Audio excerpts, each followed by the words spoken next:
Within the piece Night Singing, a four-movement work that explores nocturnal states of being, the second movement reflects the actual creative process for me and is entitled Suddenly Bells.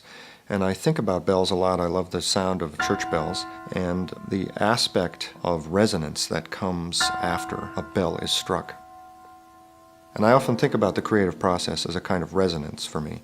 The idea strikes, and then it takes sometimes weeks, sometimes months for that resonance to clear and for the ideas to come forth out of that resonance.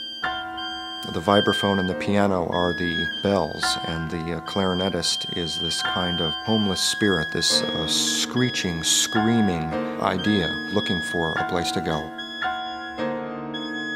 The fourth performer in that particular movement plays a steel drum. Not an instrument that you would find in a lot of art music pieces, but an instrument that I think works well in this context, creating an almost out-of-tune, sort of outer space environment. In my mind, a kind of place you have to go to compose music. I always wanted to be a musician, but I was never really dedicated or committed to one instrument. If you want to become a professional musician, you have to sort of dedicate yourself at some point pretty young. Once I got to my late teens, I began thinking about music in a different kind of way, not as a performer, but as a creator. I'm not the kind of composer who wakes up every morning and composes for 3 hours, and that's my routine. I tend to think about a piece for months and months and months and have it all worked out, and then when it's time to write it down, that happens very quickly over the course of maybe 3 to 6 weeks. But I may have been composing this piece, working on this piece in my head over and over and over again for maybe a year. The amount of work that I can complete in a year falls within the range of about 2 to 4 pieces, sometimes maybe even 1 if it's a large-scale piece.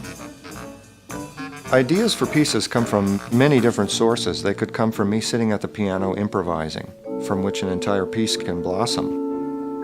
Thinking about a conceptual point of departure can produce a piece of music that maybe doesn't require me to sit at the piano at all.